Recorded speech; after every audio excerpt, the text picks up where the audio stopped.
This is what you have to do when everybody's either at work or school and you're off. So I'm taking care of Camila today, spending a little bit of quality time with her. But with all that being said, I still have work to do on the Retro Fox. As you all probably have heard by now, we're gonna be supercharging the Retro Fox. Now that's something that I've debated on for a long time. I'm not gonna lie to you guys. I was gonna leave this car stock-ish.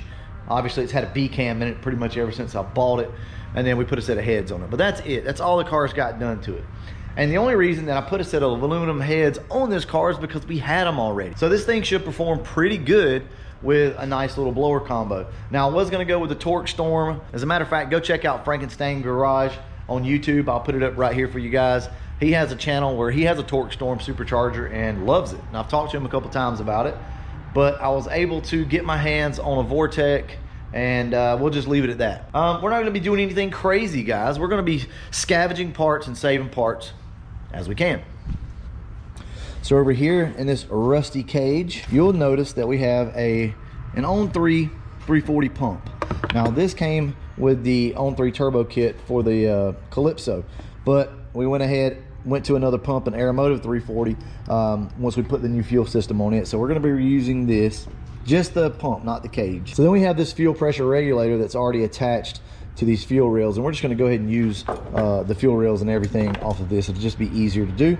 And then right here we have some 60-pound injectors. Now, that's it. That is going to pretty much complete our fuel system on the Retro Fox. Like I said, 340 pump, 60-pound injectors, stock lines. We're gonna use stock lines because we're not gonna go crazy here.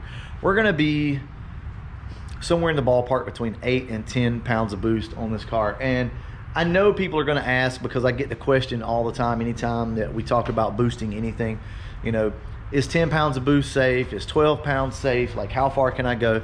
I can't give you a safe number because it's gonna come down to your tune. 6 pounds of boost could blow your car up if it's not tuned right.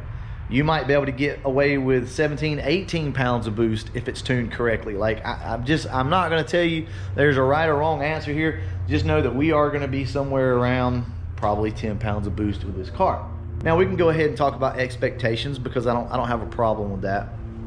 I would think this car would be somewhere between 360 to 400 to the tires. Now, I may be wrong, because every car is different, but with the heads and with the cam, somewhere in there. Now, intake wise, this is something else that I want to talk to you guys about, because man, do I get these questions. We're choosing to keep the stock intake on this car. Now, some people think that's dumb. They're like, why are you going to go through all this headache and this hassle to leave a stock intake on the car? Because look, guys, it's like this. I'm not out here trying to have the fastest car. I'm not here trying to seek out every little horsepower that I can squeeze out of this thing. You're how can I say this? You're outgunned these days anyway. Okay, so if you've not noticed that yet, the supercharger itself is going to be able to make enough power on this car that it's going to be fun. So instead of 400 horsepower, we may make 380 because we didn't put that intake on it. Okay, well, we'll just go up. So I did what it did, and it didn't work, but I just did the remote turn on, you know, with the remote thing, and it turned on. Yeah, nice. Good job. I guess I'm just going to have to start using their little remote turn on thing. Well, that's awesome. Okay, well, cool. All right, well, I'll talk to you when you get home.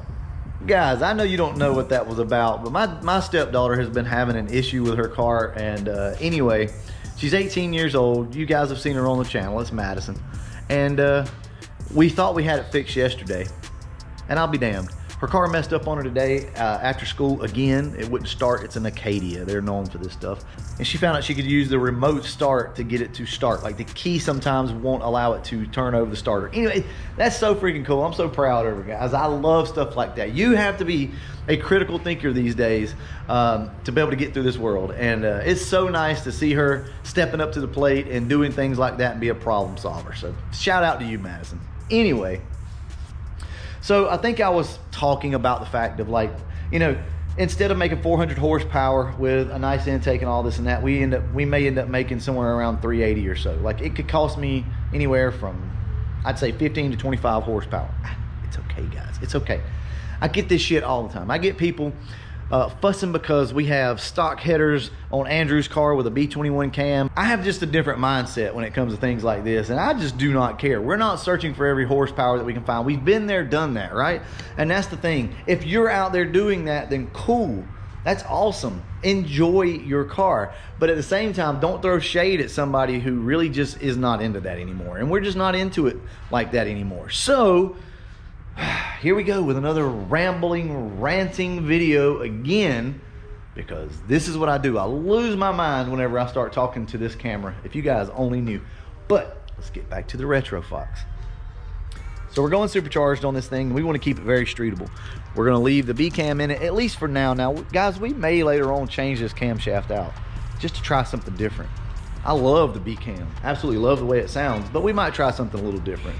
Let's talk about one of the first issues that we have to fix with this car. Now that I don't have to work on Madison's car, we can go ahead and get started on this. Oh yeah, and I found another problem.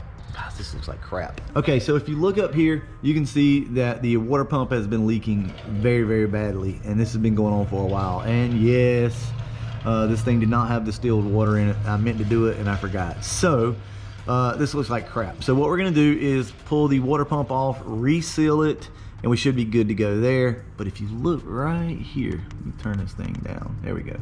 Look right here at that harmonic balancer. Guys, that ain't gonna work.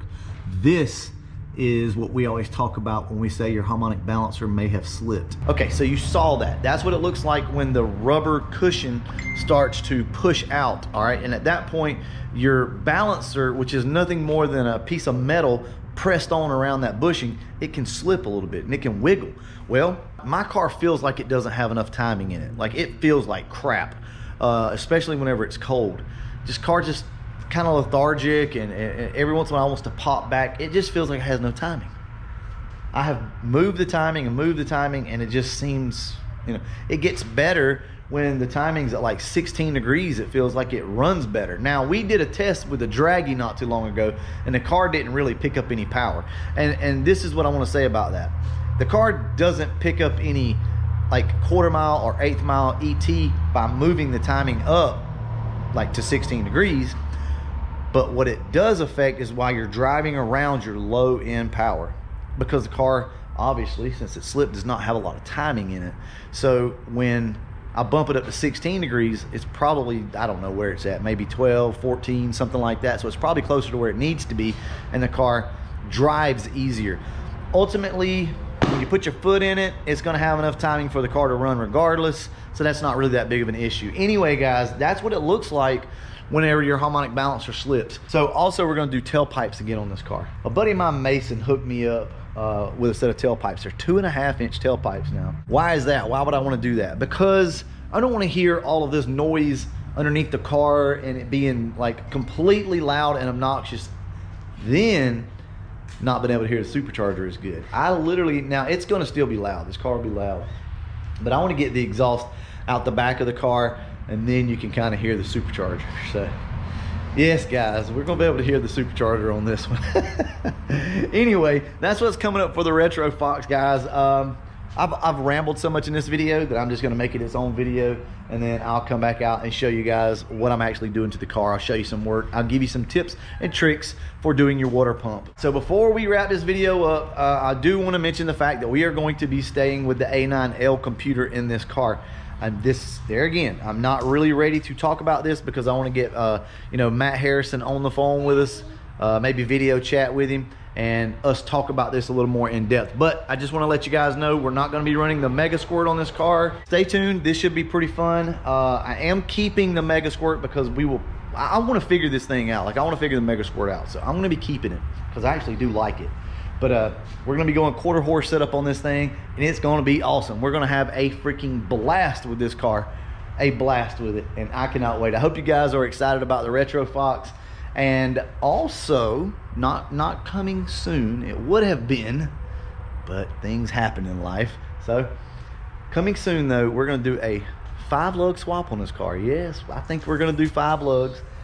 And we're going to do a set of 18-inch wheels. Don't come at me Do not come at me with 18s don't belong on a Fox body. They look awesome when they're done right. You just gotta get the right wheels, that's all. I love them. All right, guys, I'm gonna go ahead and wrap this video up. And as always, thanks for watching.